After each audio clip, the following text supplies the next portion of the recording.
नारायण नमस्कृत्य नरं चैव नरोत्तमं देवी सरस्वती व्यासं ततो जयमुदीरयेत्। अखण्डमण्डलाकारं व्याप्तं येन चराचरं तत्पदं दर्शितं येन तस्मै श्रीगुरुवे नमः। सद्गुरुदेव भगवान की जय। ओम।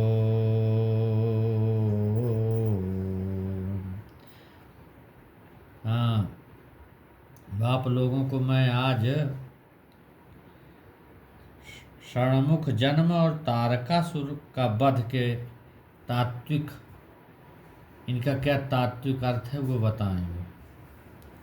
सतरूपी शंकर और प्रेमा भक्ति रूपी पार्वती से, अथवा जिनके हृदय में दोनों तत्व विराज गए, उनके हृदय में 6 शास्त्र तैयार हो जाते। 6 शस्त्रों के रूप में षड्बदन कहलाए, जो षड विकार रूपी तारकासुर को नष्ट करने में सक्षम हुए, अथवा 6 शास्त्रों से 6 विकार को नष्ट करना चाहिए। 6 शास्त्र कौन कौन से हैं? व्याकरण, ज्योतिष, निरुक्त, छंद, कल्प और शिक्षा। तारकासुर का वध कैसे है? तारकासुर तर्कना या शंका है। तर्कना करना या शंका ही तारकासुर का वध है। किसी किसी साधक के साधना काल में ऐसे अवसर आते हैं कि उसे अपने इष्ट देव सद्गुरु भगवान शंकर में शंका हो जाती है। ऐसे ऐसे लोग भी, ऐसे ऐसे अवसर आते हैं, ऐसे ऐसे लोग मिलते हैं। ऐसी तर्कना से सभी शरीरस्थ देवी देवता अधिदैव जो है हार जाते हैं। सदग्रंथों से प्राप्त शिक्षा भी लुप्त प्राय हो जाती है। ऐसी स्थिति में संत सद्गुरु जो शंकर हैं, वे महापुरुष और उनकी शक्ति प्रेमा भक्ति रूपी पार्वती से उत्पन्न क्षमता या शक्ति ही उसका विनाश कर सकती है, अब कोई दूसरा नहीं। सद्गुरु सदरूप शंकर पर काया प्रवेश करके अपनी शक्ति का प्रयोग करके उन तर्कनाओं शंकाओं को एकदम समूल सहित विनाश नष्ट कर देते। कथानक, ये जो कथाएं हैं, इनसे सिद्ध है कि पार्वती जी की कोई पुत्र नहीं था।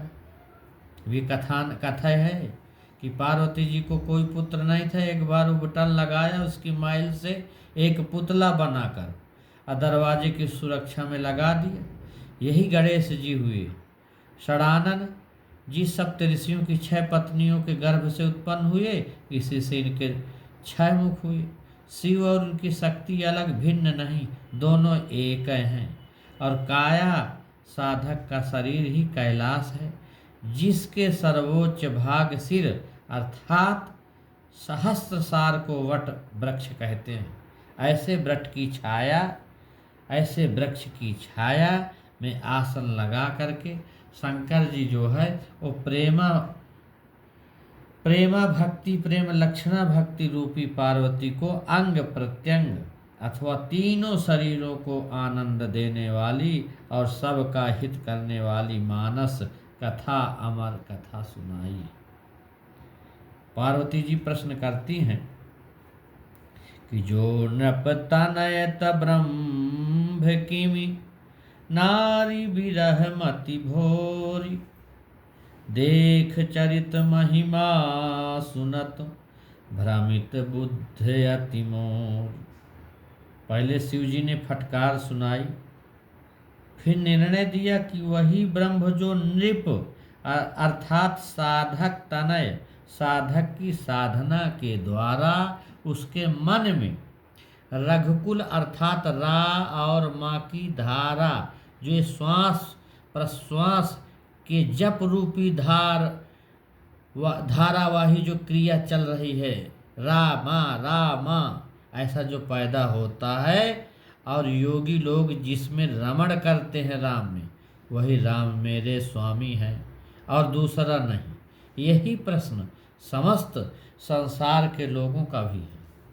सीपी में चांदी, मरुभूमि में जल का उदाहरण देकर भी राम जी को न जान पाने का कारण बताया कि जैसे दोनों असत्य हैं, ये हमें भ्रम से भासते हैं, ठीक वैसे ही हम अपने भ्रम के कारण उन्हें जान नहीं पाते और रहते हमारे पास हैं।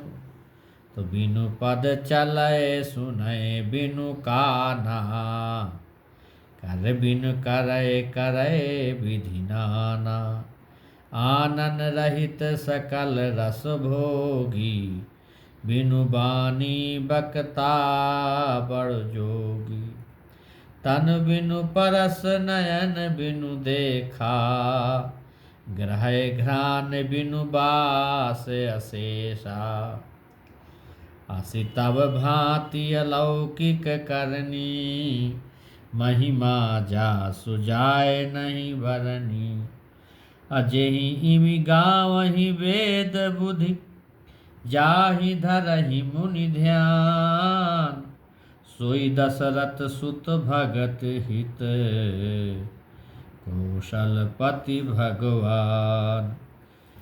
यहाँ निर्गुण ब्रह्म का वर्णन किया गया। बिनु पग चले सुनय बिनु काना, जिन्हें वेद और वेदज्ञ महापुरुष ऐसा ऊपर जैसा कहते। कैसे? जो भी बताया मैं कि मुनि और साधक जन जिनका ध्यान करते हैं, भक्तों का कल्याण करने वाले दशरथ जी, साधक की वह अवस्था जिसकी 10 इंद्रियों ने विजातीय भावों को त्याग कर सजातीय पक्ष में आ गई हो, दशरथ इस अवस्था का नाम है। इनके पुत्र इस कार्य रूपी कौशलपुर के स्वामी जी कौन है? श्री राम जी। काशी मरत जंतु अवलोकी, जासु नाम बल करऊँ बिशोकी, असोई प्रभु मोर चराचर स्वामी, रघुवर सब उर अंतर जामी। ये कहकर निर्णय दिया, राम सुपरमात्मा भवानी, अतः भ्रम अति अभिहित तब बानी। उन्हीं राम को ब्रह्मराम बताया और कहा कि राम तर्क बुद्धि मन बानी, मत हमारे यस सुनहि सयानी। राम मन वाणी और बुद्धि के तर्क वितर्क और कुतर्क के परे हैं, वहाँ तक इनकी पहुँच ही नहीं है।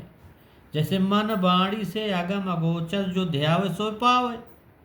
शिव जी ने कहा ऐसा मेरा मत है। आगे बताते हैं कि जब इस शरीर में धर्म लुप्त हो जाता है, काम क्रोध लोभ मोह आदि विकारों की वृद्धि हो जाती है, उन्हीं का राज्य हो जाता है, वे घोर अन्याय कराने लगते हैं और शरीर स्थित देवताओं ब्राह्मणों अर्थात ब्रह्म को जानने की क्षमताओं, गाय, इंद्रियों और धरनी शरीर रूपी पृथ्वी को कष्ट जब देने लगते हैं, तब इस परिस्थिति में भगवान दुष्टों का विनाश करके और भक्त साधु संतों की रक्षा के लिए ही किसी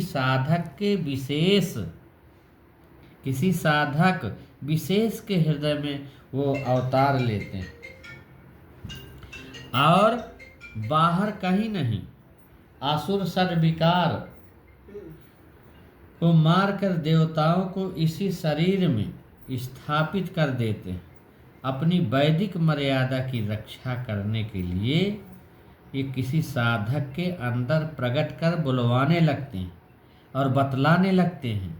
संसार में अपना यश विस्तारित करते हैं, जिसे गाकर या सुनाकर साधु भव सागर को पार कर जाते हैं।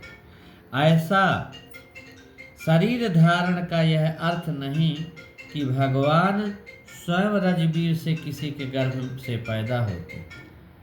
फोन बंद रखिए, नहीं तो हमारा डिस्टर्ब होता है कथा में। इस प्रकार से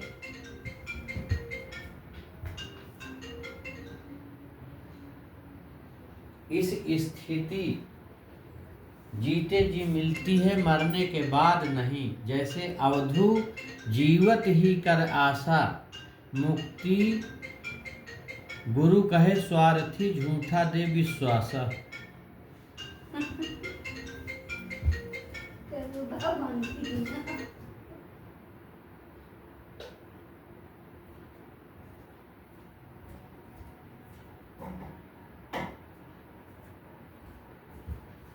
भगवान के चरित्र, भगवान के चरित्र अब हर चीज में, आजकल ये कलयुग है, आजकल हर जगह विक्षेप होता।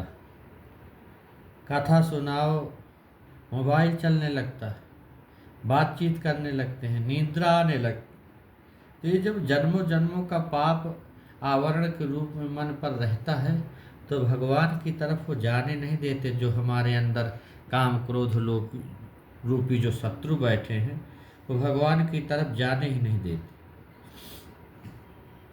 कहते हैं कि भगवान के चरित्र सुर हृदयस्थ दैवी गुणों के उत्कर्ष और आसुरी संपत्तियों के विनाश के लिए होते। एक परमात्मा 3 रूपों में विभक्त है। निम्न श्रेणी का ईश्वर जीवात्मा शरीर में जिसका नाम विभीषण है। दूसरा उच्च स्तर का ईश्वर आत्मा, यही भगवान विष्णु का स्वरूप है। और यह स्वरूप सत्य पक्षधर है, यही देवताओं दैवी संपत्तियों का स्वामी है। यह साध्य वस्तुओं की रक्षा तथा दुष्कृताम दूषणकारी षड विकारों का विनाश करने के लिए विशेष परिस्थितियों में अलौकिक रीत से जन्म लेता है। तीसरा उच्चतम ईश्वर जो सुप्रीम गॉड, जो परमात्मा कहा जाता है,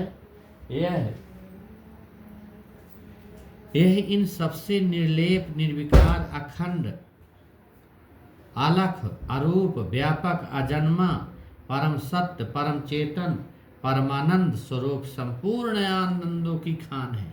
यह परमात्मा किसी से कोई प्रयोजन नहीं रखता। यह पुण्य पाप सत्य असत्य प्रकाश अंधकार अच्छा बुरा, ये सारा रात दिन आदि द्वंद्वों से परे है। ये सब चीज़ें, ये सब चीज़ अलग विषय है। इस प्रकार से क्या होता है कि बीच में डिस्टर्ब हो गया तो कथा में उतना भाव कम आता है। इसलिए कथा में आया करिए सुनने, तो हमको डिस्टर्ब न करिए, नहीं तो फिर अपने अपने घर में रहिए, कथा सुनने मत आया करिए।